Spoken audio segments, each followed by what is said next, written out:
मित्रमैत्रिणींना नमस्कार। आज दिवसभरामध्ये काय काय घडलं हा आपला एपिसोड तयार करायला मला थोडा उशीर लागलेला आहे, पण तरीही रात्रीचे 11:30 वाजले तरी मी हा एपिसोड शूट करते आहे।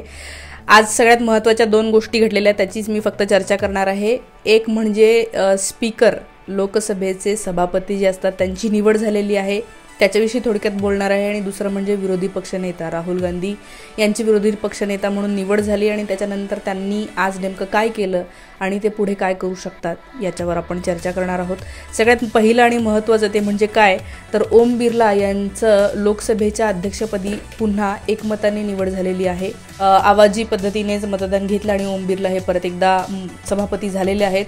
ओम बिर्ला यांना परत एकदा का लोकसभेचे सभापती लोकसभेचे अध्यक्ष केलं हे काही कळायला मार्ग नाही आहे, कारण की याच्या आधीची त्यांची कारकीर्द म्हणावी तशी चांगली नाही आहे। चांगली अर्थाने की संविधानाचा रक्षणाचं त्यांनी किती काम केलेलं आहे जर पाहिलं आपण तर ते फारसं दिसत नाही। याचं कारण म्हणजे यांच्याच काळामध्ये पहिल्यांदा असं झालंय लोकसभेच्या इतिहासामध्ये पहिल्यांदा झालंय लोकसभेच्या की एकाच दिवशी 140 सदस्यांना निलंबित केलं लोकसभेच्या, आणि ती व्यक्ती होती ती म्हणजे ओम बिर्ला यांच्या अध्यक्ष असताना असं झालेलं आहे। आणि हे जे काही डिस्क्वालिफिकेशन करणं हा अधिकार अध्यक्षांकडे असतो, आणि त्यामुळे आज जेव्हा त्यांची निवड झाली आणि त्यांच्या निवडीनंतर जेव्हा अखिलेश यादव आहे किंवा आपले राहुल गांधी यांनी भाषण केलं तेव्हा या दोघांच्याही भाषणामध्ये हेच होतं की तुम्ही परत एकदा झालेला आहात सभापती, पण तुम्ही संविधानाचं रक्षण कराल, एकाच दिवशी इतक्या लोकांना निलंबित करणार नाही, एकाच दिवशी तर सोडा पण काहीही कारण नसताना काही ठोस कारण नसताना तुम्ही निलंबित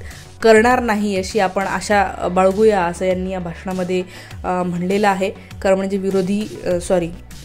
म्हणजे लोकसभेचे जे सभापती असतात स्पीकर असतात ते निष्पक्ष आपल्या संविधानाने असं म्हणलेलं आहे की जेव्हा एखादी व्यक्ती लोकसभेची अध्यक्ष म्हणून निवडली जाते त्यावेळेला ती व्यक्ती ही कुठल्याही एका पक्षाची राहत नाही। म्हणजे निवडणूक लढून जरी ती एका पक्षाकडून आली असेल किंवा एका पक्षाने त्यांना पाठिंबा जरी दिलेला असेल तरी ज्या वेळेला ती व्यक्ती लोकसभेची अध्यक्ष बनते त्यावेळेला ती व्यक्ती ही कुठल्याही पक्षाची राहत नाही। तिने अनबायस्ड असायला पाहिजे, तिने निष्पक्ष असायला पाहिजे, इम्पार्शियल असायला पाहिजे असं आपलं संविधान म्हणतं। पण ओम बिर्ला यांच्या बाबतीत त्यांचा इतिहास तसा नाही आहे। तुम्हाला शेजारी फोटो दिसत असेल, याच्यामध्ये ओम बिर्ला आहे, आपले पंतप्रधान जे 2000 आधीसुद्धा होते, याच्या आधीसुद्धा होते, 19 पासून पण ते पंतप्रधान होते, त्यांच्या पुढे मान झुकवत आहेत। आणि त्यांनी ज्या प्रकारे पंतप्रधान मोदी यांना नमस्कार केलेला आहे त्याच्यावरून हे लक्षात येत आहे की ही व्यक्ती किती काय म्हणूया कितपत निष्पक्ष राहू शकते, त्यांच्या या नमस्कारावरून आपल्या लक्षात येईल।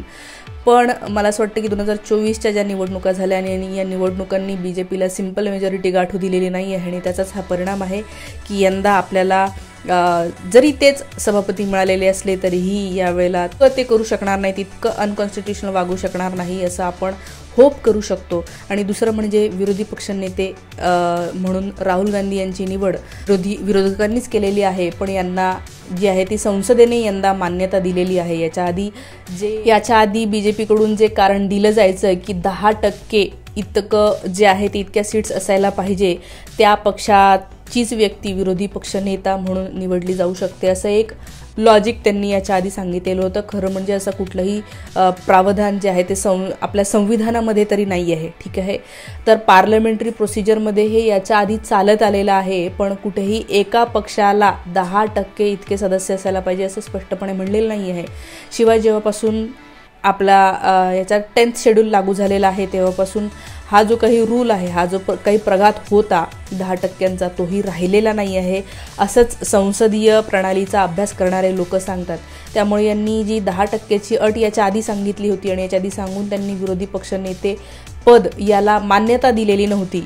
म्हणजे जरी यांनी निवडून दिलेलं असेल की विरोधी पक्षनेता हा आहे, पण संसदेने मान्यता देणं सत्ताधाऱ्यांनी मान्यता देणं हे याच्या आधी झालेलं नव्हतं। 10 वर्ष आपल्याकडे विरोधी पक्ष नेता नव्हता। आणि खरं म्हणजे विरोधी पक्ष नेता हे पद इतकं महत्त्वाचं असताना विरोधी पक्ष नेता म्हणजे जनता असते।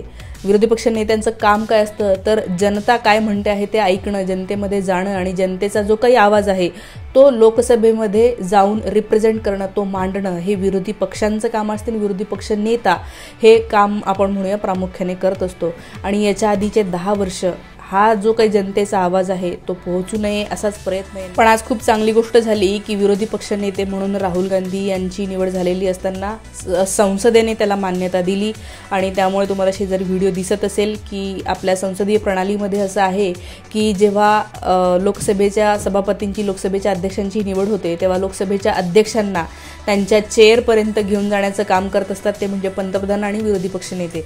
तर आज पंतप्रधान नरेंद्र मोदी आणि राहुल गांधी ह्या दोघांनी ओम बिर्ला यांना त्यांच्या चेअरपर्यंत घेऊन गेले आणि त्यांना तिथे बसवलं आणि ज्या पद्धतीने त्यांनी शेक हँड केलेलं आहे त्यावरून हे लक्षात येतं आहे की इथून पुढे कारभार नेमका कसा राहील तसा तो चांगलाच राहिला पाहिजे असं आपण म्हणूया. तर म्हणजे राहुल गांधी निर्विवादपणे एक खूपच जेन्युइन राजकारणी आपल्या सगळ्यांना दिसतो आणि तो तसा आहेही. पण आतापर्यंत BJP आणि हे जे काही यांचा IT सेल आहे यांनी पप्पू म्हणून त्याला बदनाम करण्याचं जे काही कारस्थान रचलं होतं, मला असं वाटतं की आजचे हे व्हिडिओ पाहून त्यांचे सगळे पैसे जे आहेत ते वाया गेलेले आहेत. त्यामुळे मला असं वाटतं की इंडिया आघाडीकडचे सगळे लोक खुश झालेले असतील हे सगळं चित्र पाहून. शिवाय राहुल गांधी हे नरेंद्र मोदी यांना संसदेमध्ये सिनियर आहेत 10 वर्षांनी. राहुल गांधी 2004 पासून लोकसभेमध्ये सदस्य आहेत लोकसभेचे. ही त्यांची 4थी वेळ होती निवडून 5वी वेळ होती निवडून यायची. म्हणजे 20 वर्षापासून राहुल गांधी संसदेमध्ये आणि नरेंद्र मोदी हे मात्र 2014ला पहिल्यांदा लोकसभेमध्ये निवडून आलेले आहेत. त्यामुळे सिनियरिटीच्या हिशोबाने लोकसभेच्या कामकाजाचा अनुभव जर आपण पाहिला तर राहुल गांधी यांना नरेंद्र मोदी यांच्यापेक्षा केव्हाही जास्त आहे. शिवाय विरोधी पक्ष नेता हे जे पद आहे ते ब्रिटिश पार्लमेंटरी सिस्टीममध्ये त्यांना शॅडो प्राईम मिनिस्टर असं म्हणतात. कारण की असं कधीही होऊ शकतं की जे सत्तेमध्ये आहेत ती सत्ता जाऊ शकते आणि ती सत्ता गेल्याच्या नंतर जर काही झालं जर काही इम्बॅलन्स आला तर एक काय म्हणूया हे जे राहुल गांधी आहे शॅडो प्राईम मिनिस्टर हा तयारच असतो नेक्स्ट प्राईम मिनिस्टर बनण्यासाठी. इवन ब्रिटिश पार्लमेंटमध्ये शॅडो कॅबिनेटसुद्धा असते. म्हणजे जसं सरकारचं कॅबिनेट आहे की नाही तसं त्याच वेळेला हे लोक शॅडो प्राईम मिनिस्टर कोण असेल आणि शॅडो कॅबिनेट कुठले कोणाला मंत्रिमंडळ मिळणार आहे कुठली मिनिस्ट्री कोणाला मिळणार आहे हेही आधीच ठरलेलं असतं. तुम्ही आजही ब्रिटिश पार्लमेंटच्या वेबसाईटवर जर जाऊन पाहाल ना तर तुम्हाला त्यांची जशी सध्या असलेली कॅबिनेटची मंत्रींची लिस्ट दिसेल त्याच पद्धतीने तुम्हाला त्यांच्या शॅडो कॅबिनेटची सुद्धा लिस्ट दिसेल. तर असा हा लोकसभेच्या आपण म्हणूया संसदीय प्रणालीचा इतिहास आहे. भारतामध्ये तर आपण एकदम तसं म्हणत नाही पण अर्थातच ते तसं कधीही होऊ शकतं. त्यामुळे राहुल गांधी यांना विरोधी पक्ष नेता हे जे काही आहे ते संसदेने मान्य करणं मला असं वाटतं की आजचं एक खूपच महत्त्वाची गोष्ट झालेली आहे.